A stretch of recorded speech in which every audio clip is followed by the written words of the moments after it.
Good morning. मैं रामप्रस Vishwakarma, Hindi teacher, जो आज मैं जिस वीडियो को लेकर आप लोगों के सामने उपस्थित हुआ हूँ वह है शब्दों में सूक्ष्म अंतर। लेकिन इसके पहले हम आप लोगों को पढ़ाए हैं संधि के बारे में। संधि जो है वह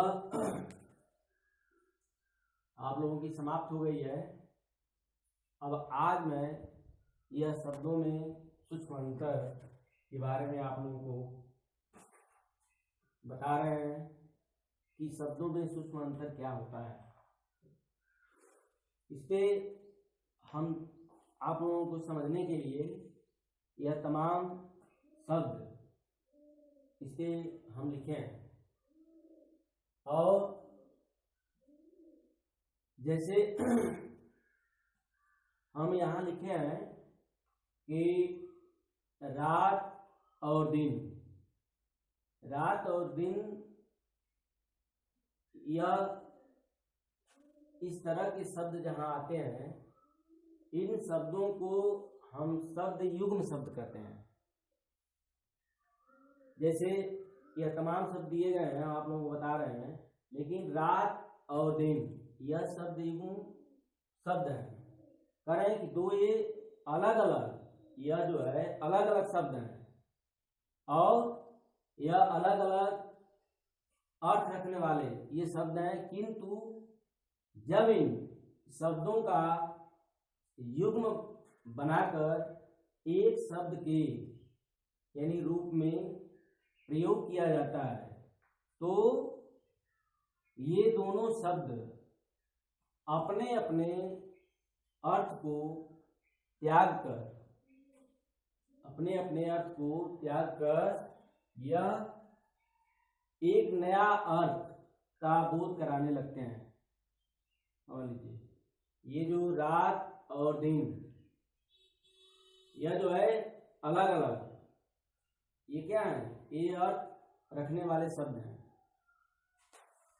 रात का मतलब यह होता है कि रात में सभी लोग आराम करते हैं या विश्राम करते हैं, और दिन का मतलब यह होता है कि दिन में लोग माने सभी लोग जग कर वह अपने कामों में लगे रहते हैं। तो देखिए, यह शब्द जो है रात और दिन, इसी पे आधारित ये तमाम शब्द आप नीचे दिए गए हैं, इसके बारे में आप लोगों को बता रहे हैं। पहले यहाँ आप लोगों को समझने की जरूरत है, यानी पहले ही लिख दिया गया है कि शब्दों में सूक्ष्म अंतर यानी थोड़ा अंतर होता है, ये जान लीजिए। अब जैसे रात और दिन हम बताए हैं, तो देखिए इसका ये जो अलग अलग अर्थों का जो बोध कराते हैं, तो दिन देखिए लिखा गया है, पहला जो लिखा गया है कि लोग दिन में जागते हैं और रात को क्या करते हैं, सोते हैं। ठीक, लोग जो है दिन में जागते हैं और रात को सोते हैं। दूसरा इसका अर्थ है कि राम ने रात दिन कड़ी मेहनत की है। देखिए, कहने का मतलब हमारे यहाँ है कि यह दिन में लोग जागते हैं और रात को सोते हैं, लेकिन उसी का यह नीचे जो दूसरा है कि राम रात दिन, यानी वह रात दिन का मतलब माने रात दिन वह कड़ी मेहनत किया। ठीक ना। तो देखिए अब यहाँ अंतर हो रहा है ना, सूक्ष्म अंतर। जैसे मान लीजिए कि लोग दिन में जागते हैं और वह रात को सो जाते हैं, यानी जो दिन भर जो मेहनत करते हैं वो रात को सो जाते हैं। और कोई नीचे देखिए, राम ने रात दिन यानी 24 घंटा कड़ी मेहनत की, यानी यह रात और दिन जो ये शब्द जो दिए गए हैं ये अपना अर्थ का बोध अलग अलग कराते हैं। तो अब नीचे जो शब्द दिए गए हैं, यानी ऐसे आप किताब में देखते हैं या किताब में हम लोग पढ़ाते हैं, तो जो भी इन शब्दों में या बीच में या क्या डैश जो होता है ना, वह क्या है, डैश इस शब्द के बीच में होता है और एक ही शब्द यानी 2 बार लिखा होता है। ध्यान लीजिए, एक ही शब्द जो है 2 बार लिखा होता है, तो उन शब्दों को हम शब्द युग्म शब्द कहते हैं। ये जान लीजिए, जो भी किताब है, किसी भी किताब में आप लोग पढ़ते हैं, चाहे हिंदी हो, चाहे वो भूगोल हो, इतिहास हो, ठीक ना, ये जब जो भी विषय है उसमें जो भी यदि इस तरह का डैश उसमें लगा हुआ है तो उसे हम शब्द युग्म शब्द कहते हैं। ये जान लीजिए। अब जैसे शब्द युग्म दे दिया और आपको वाक्य प्रयोग उसका करना होता है, तो इसके तहत जैसे मान लीजिए कि यहाँ लिखा है अंग अंग, देखिए लिखा है ना अंग अंग, तो अंग अंग का यदि हम वाक्य प्रयोग करते हैं तो यहाँ लिखा गया है कि माँ ने अपने बेटे का अंग अंग चूम डाला। मतलब आप ऐसे भी लिख सकते हैं कि माँ ने अपने बेटे का अंग अंग चूम डाला, और ऐसे भी यहाँ लिख सकते हैं कि पिता ने, समझ लीजिए, इसको ऐसे भी लिख सकते हैं कि पिता ने अपने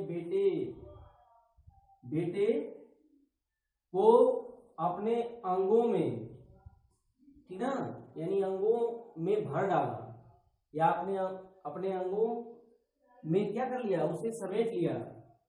तो अब यह वाक्य प्रयोग है, तो इसमें ये कोई जरूरी नहीं है कि आप माँ ने अपने बेटे का अंग अंग चूम डाला, ये तो एक वाक्य प्रयोग हम किए हैं। तो आप उसको ऐसे भी लिख सकते हैं कि पिता ने भी अपने बेटे को अपने अंगों में क्या कर लिया, यानी भर डाला, तो यह भी सही होगा। लेकिन ये जो लिखा गया है, जो वाक्य प्रयोग हम किए हैं कि अंग अंग, तो माँ ने अपने बेटे का अंग अंग चूम डाला। देखिए सूक्ष्म करें कि इसमें सूक्ष्म अंतर है इन शब्दों में। ऐसे शब्द ये जान रहे हैं, ये दो नंबर में पूछता है, ये जान लीजिए, ठीक है ना। कह देगा इन शब्द युग्म शब्दों का वाक्य प्रयोग कीजिए, ठीक है। तो जैसे अंग अंग का हो गया, माँ ने अपने बेटे का अंग अंग चूम डाला, या पिता ने अपने बेटे को अंगों में भर लिया। फिर इसके बाद आपका नीचे है दूसरा अपना अपना। ये अपना अपना जो देखिए, ये जैसे बीच में ये डैश जो दिया गया है, ऐसे जहां भी किसी जगह शब्द आते हैं तो उन्हें हम कौन सा शब्द कहते हैं, शब्द युग्म। ये जान लीजिए। अब जिसे अपना अपना का वाक्य प्रयोग कर रहे हैं कि आप, ठीक है, आज सभी अपना अपना राग अलापने में लगे हैं, ठीक है। कह रहे हैं कि आज सभी लोग अपना अपना राग अलापने में लगे हैं। कहने का मतलब है कि वाक्य प्रयोग में आज कह रहे हैं कि आज सभी, ठीक है, आज सभी लोग अपने अपने बारे में ही, अपने अपने बारे में, यानी कामों के, या अपने अपने बारे में कामों के लिए क्या सोच रहे हैं। आज इसका वाक्य प्रयोग ऐसे भी आप लोग लिख सकते हैं, जैसे लिखा है कि अपना अपना, तो आज सभी जो है अपना अपना राग अलापने में लगे हैं, यानी सभी लोग मैंने कह रहे हैं कि आज सभी लोग अपना अपना ही काम मैंने देखने में लगे हुए हैं, समझ लीजिए, ठीक है। कोई किसी दूसरे के बारे में नहीं सोच रहा है। तो अपना अपना का मतलब होता है कि आज सभी अपना अपना राग अलापने में मैंने अपने अपने कामों में सभी लोग लगे हुए हैं, ठीक ना। इसके बाद नीचे आपका तीसरा नंबर पे है कोना कोना।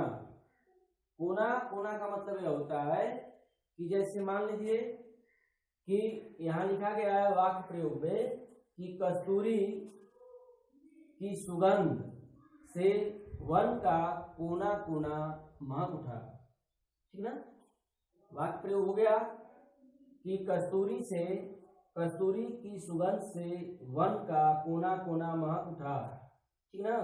लेकिन आप इसका वाक्य प्रयोग अपने स्तर से भी कर सकते हैं, ठीक ना, कि यानी यहाँ कस्तूरी है, जैसे मान लीजिए कि कोई भी सुगंधित जो चीज है, ठीक है, जैसे मान लीजिए कि फूल है, ठीक है, या मान लीजिए सेंट है, ये जहां भी यह खोला जाता है तो वह स्थान जो है उसका कोना कोना क्या हो जाता है, महक उठता है।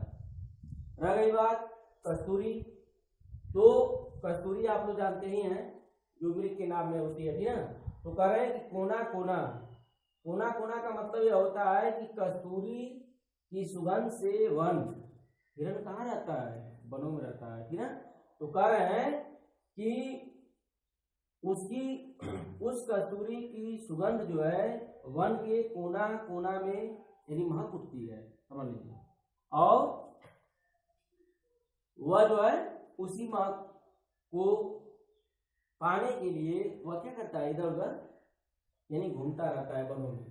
तो देखिए इसका वाक्य प्रयोग, ये बस हम आप लोगों के वाक्य प्रयोग किए हैं कि इसका वाक्य प्रयोग आप अपने स्तर से भी मतलब थोड़ा सा अंतर यानी सूक्ष्म अंतर आप लिख सकते हैं, कोई दिक्कत नहीं है।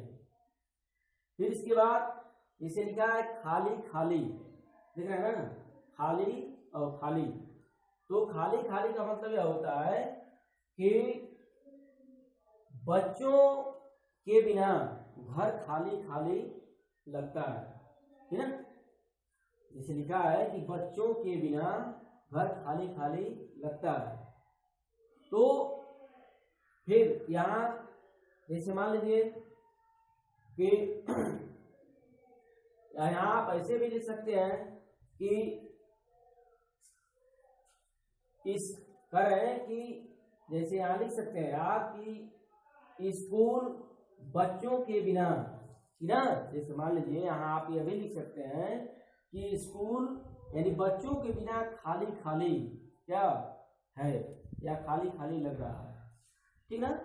तो यहाँ जो है समझने की बात है, यानी वाक्य प्रयोग में ये शब्द आपको दिया रहेगा, जान लीजिए ये जो शब्द है आप के पेपर में, आपके बड़े किताब में, और उसका वाक्य प्रयोग भी दिया रहेगा। तो वाक्य प्रयोग आप अपने यानी स्तर से कर सकते हैं, ठीक ना। तो जैसे मान लीजिए यहाँ दिया है कि खाली खाली यानी बच्चों के बिना घर खाली खाली लगता है, या मान लीजिए कि लिख सकते हैं विद्यालय बच्चों के बिना खाली खाली है। फिर यहाँ है नीचे पांचवा जो है आपका, जिसे लिखे गांव गांव, ठीक है, इसे लिखा है गांव गांव। तो इसका वाक्य प्रयोग सामने लिखा गया है कि आज गांव गांव में बिजली पहुंच गई है, ठीक, लिखा है कि आज गांव गांव में बिजली पहुंच गई है। या आप यह भी लिख सकते हैं कि आज गांव गांव में, ठीक है, आज गांव गांव में, ठीक,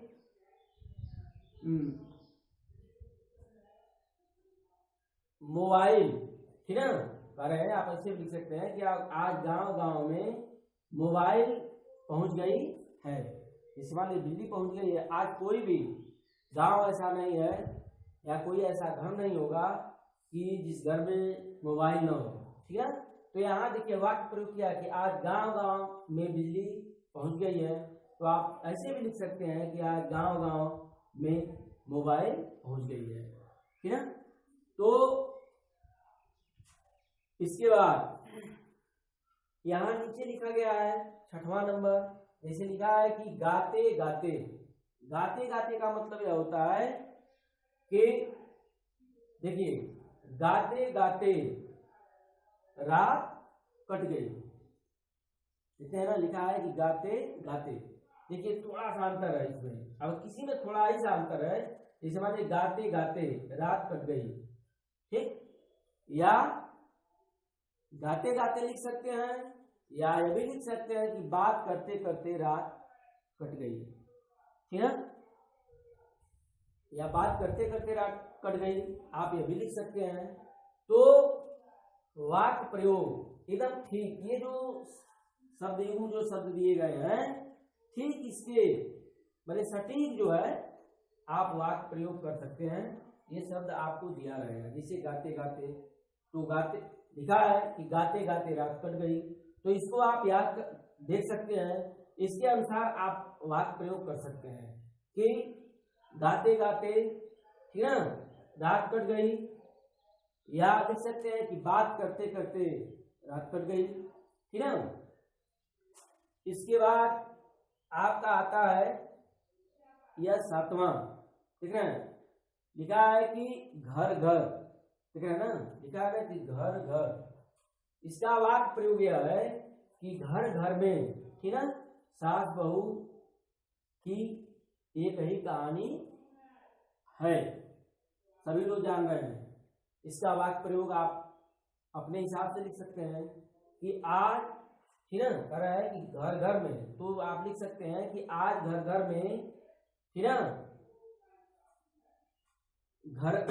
आज घर घर में, यानी एक दूसरे से, ठीक ना, सभी लोग क्या है, आज घर घर में एक दूसरे से सभी लोग परेशान हैं, या घर घर में, हर घर घर में सास बहू की एक ही कहानी है, यानी सब लोग, यानी कहने का मतलब यह है कि ये जो वाक्य प्रयोग जो दिया गया है कि घर घर, यानी हर कह रहे हैं कि घर घर में सास बहू की एक ही कहानी है, यानी घर घर में, यानी घर घर में सबकी, ठीक ना, यानी एक ही क्या है कहानी है, या घर घर में विवाद हो रहा है, ठीक ना। इसका मतलब क्या हुआ, सास बहू का मतलब मैंने वही, तो घर घर में आज सबके विवाद या झगड़ा हो रहा है, आप ऐसे भी वाक्य प्रयोग में लिख सकते हैं, कोई दिक्कत नहीं है। फिर इसके बाद आपका है 8वां, जिसे लिखा है कि छिपते छिपते, देख रहे हैं, छिपते छिपते का मतलब है कि सूरज के छिपते छिपते मैं घर पहुंच गया, ठीक है, या आप ऐसे भी लिख सकते हैं कि सूरज के छिपते छिपते मैं, ठीक है, मैं जो है मैं घर पहुंच गया, ठीक है ना, या सूरज के छिपते छिपते मैं अपना काम कर लिया, ठीक है। आप ऐसे भी लिख सकते हैं कि जैसे सूरज के छिपते छिपते, यानी सूरज के छिपते छिपते मैं घर पहुंच गया, तो आप ऐसे भी लिख सकते हैं कि सूरज के छिपते छिपते मैं सारा काम कर लिया, ठीक है। आप ऐसे भी वाक्य प्रयोग कर सकते हैं। इसके बाद आपका आता है 9वां, इसे लिखा है तार तार, ठीक है, करे तार तार, यानी उनके तन के कपड़े तार तार हो गए, ठीक। तार तार का मतलब कि पहले किसी के कपड़े जो है बिल्कुल मैंने फट जाते हैं, समझ लीजिए, तो करें उनके तन के कपड़े तार तार हो गए, या उनके तन या उनके शरीर के कपड़े जो है क्या हो गए, यानी फट गए। ऐसे भी आप लिख सकते हैं कि उनके तन के कपड़े जो है क्या हो गए, फट गए। या ऐसे भी लिख सकते हैं उनके तन के कपड़े तार तार हो गए, यानी थोड़ा सा अंतर रहेगा। फिर इसके बाद नीचे आपका आता है 10वां। जैसे मान लीजिए कि पानी पानी पानी पानी का मतलब यह होता है कि अपनी गलती पर, ठीक है, वह सर्व से पानी पानी हो गई।